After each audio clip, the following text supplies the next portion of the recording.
주몽신화인데 고구려 건국한 주몽의 영웅적 일생을 다루는 건국신화다라고 얘기합니다. 서사문학의 바탕이 되는 신화의 특징을 파악하면서 작품을 감상해 봅시다. 이렇게 돼 있죠. 자, 주몽신화 우리가 다 알고 있는 것처럼 뭐 드라마를 봤다든지 뭐 그 다음에 또 책을 읽어봤다든지 어렸을 때 한 번쯤은 다 읽어본 거니까 이거는 건국신화예요. 건국신화.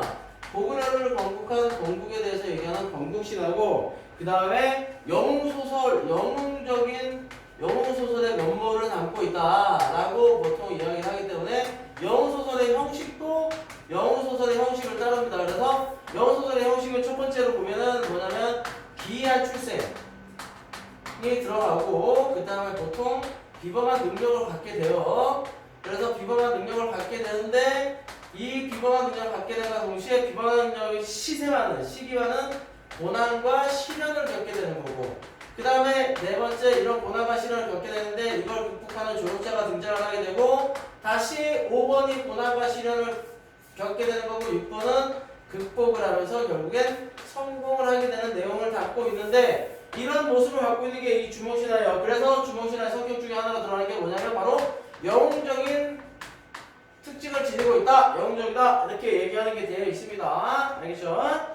내용을 한번 보시면 주몽은 천지의 아들인 해모수 그 다음에 유아 사이에서 태어났다. 그 다음에 유아 같은 경우에는 물을 맡아 다스리는 신인 하백의 딸로 주몽을 낳았다 라고 얘기되어 있죠. 고구려는 곧 졸본부여다. 그러면서 지금의 화주 또는 성주라고도 하나 이는 모두 잘못이다. 졸본주는 요동방면에 있다. 국사 이렇게 돼 있어서 국사 고려분기 외에는 다음과 같이 기록되어 있다 이렇게 되어 있는데 신라진흥왕 때 편찬한 역사서라고 얘기를 해요. 시조 동명성제의 성은 고시며 이름은 주몽이다. 이에 앞서 북부여의 왕 헤브루가 이미 동부여를 피해갔으며 부르가 세상을 떠나자 금화가 왕위를 계승했다. 이때 금화는 태백산 남쪽 우발수에서 한 여자를 만나 누구인가를 물으니 여자가 말하기를 나는 하백의 딸로 이름은 유한데 그런데 하백은 누구냐? 아까 얘기했듯이 앞에서 얘기했듯이 물의 신이에요. 물의 신이 되는 겁니다.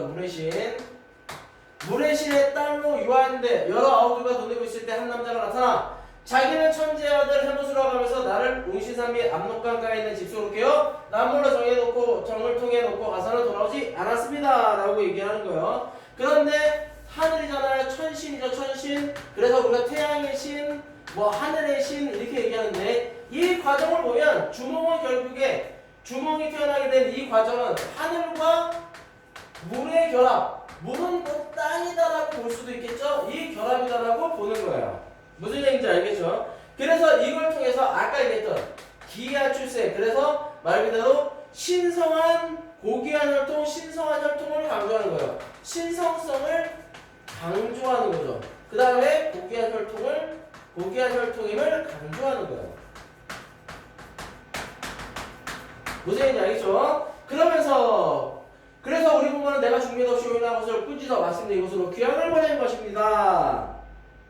그런데 금화라고 하였는데 금화는 일이 이상하게 여겨서 그 여인의 방속에 가뒀더니 햇빛이 방숙을 비쳤어요. 햇빛이 방숙을 비쳤다라고 얘기하는 건 하늘과 관련 있는 거겠죠. 왜냐하면 말하자면 유아 부인하고 같이 정을 맺은 해모수가 하늘의 아들이기 때문이죠. 그래서 여인이 몸을 피하자 햇빛이 따라와 또 비쳤다. 그로부터 태기가 있더니 알을 하나 낳았는데 크기가 닷대들이만 했어요. 그래서 하늘의 혈통이고 크기가 닷대들이. 그래서 이런 걸 또 뭐라고 얘기하냐? 이렇게 할 때 이런 신화를 난생신화라고 그래요. 난생선화. 그리고 이거는 신들의 얘기가 설화 중에서도 난생신화.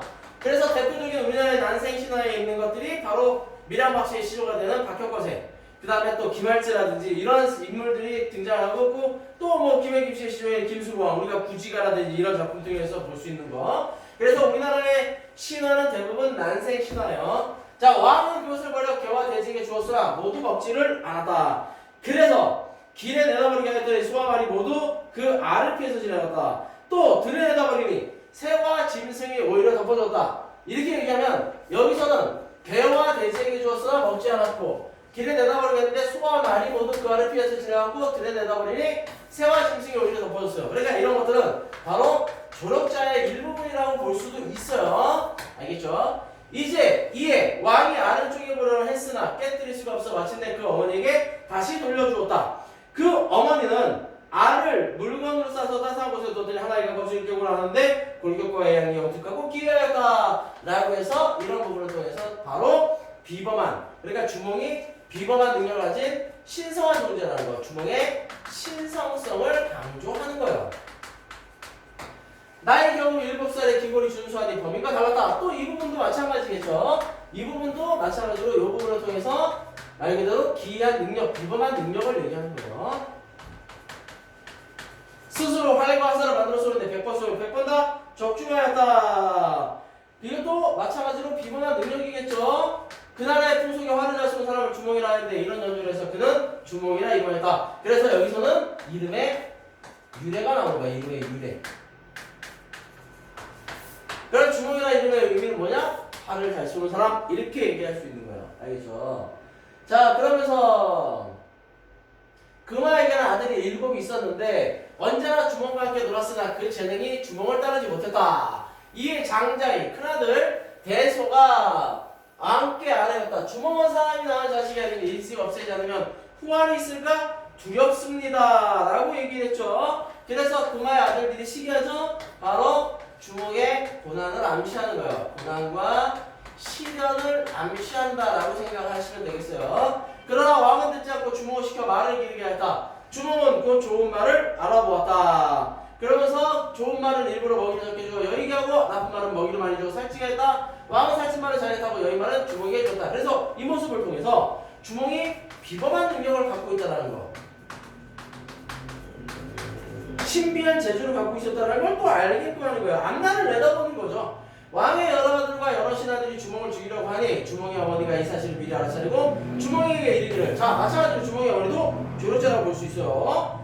그러면서 이 나라 사람들이 너를 죽이려고 하는데 너의 재주와 지략으로 어디를 가든지 살지 못하겠느냐. 그러니 빨리 여기를 벗어나라 하였다.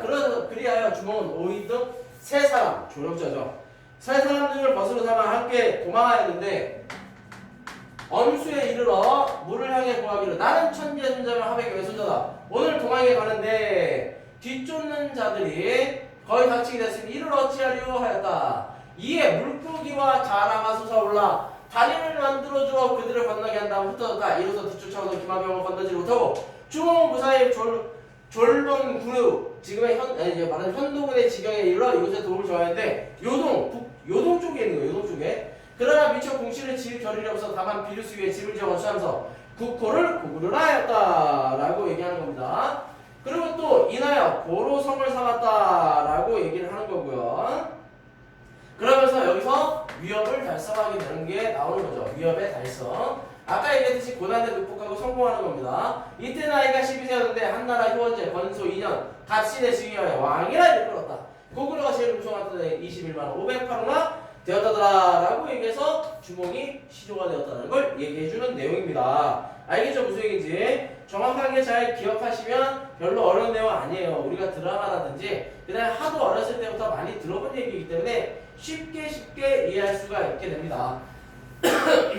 자, 그 다음에 이 작품을 감상하고 3번 엘리멘트에서 주몽의 세계와 관련된 내용을 정리하라고 했잖아요. 고귀한 혈통, 그래서 물의 신, 하백의 딸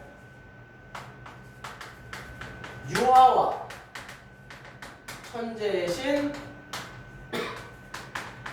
내 아들, 천재의 신의 아들 할모수 사이에서 나온 거예요. 그러면 고귀한 혈통인 건 알 수가 있겠어요.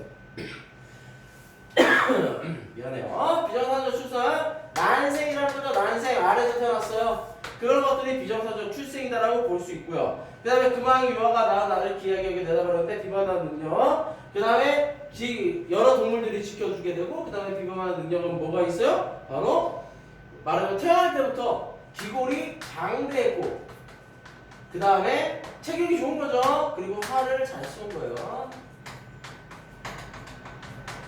이런 내용들이 있는 거예요. 그래서 위험에 처했고 시력 극복, 물고기와 자라. 그래서 물고기와 자라도 아까 표시를 안 하고 넘어온 것 같은데 조력자라고 보면 돼요. 그래서 자라의 도움을 받아서 위기를 넘기고, 그 다음에 위험성취, 고구려를 건국하고, 그 다음에 성을 도시로 결정을 했다는 거. 이런 것들이 바로 위협을 성취한 거다라고 볼 수 있겠어요. 자, 그 다음에 밑에 보시면 다음 글을 참고하여 이 작품의 고구려 백성들에게 어떤 의미를 지녔을까? 건국시라는 나라의 기원이나 시조, 건국 등을 신성한 이야기인데 신성하다는 것은 특정 인물이나 그에게가 신적인 위상으로까지 떠받들어진다는 것을 의미한다.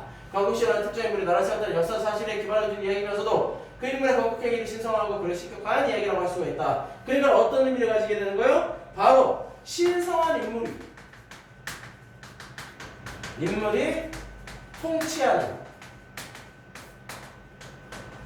신성한 국가의 국민이라는 자부심을 갖게 되는 거예요. 그렇게 함으로써 이걸 통해서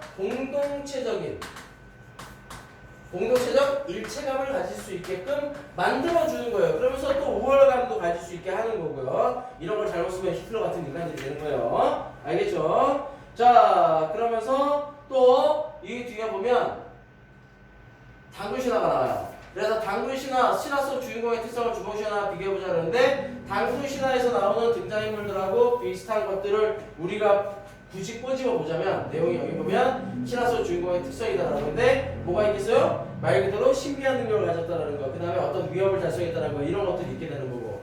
그래서 주인공의 특성이 나타나는 한국문학 작품들 더 보시면 우리가 흔히 아는 영웅소설들, 유충열전이라든지 홍계월전이라든지 이런 다양한 소설들, 영웅소설들을 찾아보면 이런 내용들이 많이 나와요. 정치전이라든지 이런 부분에서도 그런 부분들이 등장하는 거니까 정확하게 잘 기억을 하시면 영웅소설을 보면 영웅소설의 효시를 주몽신화라든지 이런 신화들로 삼게 되는데 그 이유가 같은 맥락을 지니고 있기 때문이에요. 그렇기 때문에 그런 부분을 잘 살펴보시면 주몽신화도 그렇고 나중에 등장하는 임경업전, 그 다음에 전우치전, 그 다음에 박시전, 그 다음에 홍계월전, 유충열전 이런 영웅소설들도 크게 어렵지 않게 공부하실 수 있을 겁니다. 무슨 얘기인지 아시겠죠? 자, 꼭 늘 언제나 하는 얘기지만 이렇게 하는 것들은 보고 나면 다시 한번 정리를 해보시고 다시 한번 읽어보시고 그 다음에 다시 한번 생각을 해보실 수 있어야 합니다. 알겠죠? 꼭 해보도록 하세요.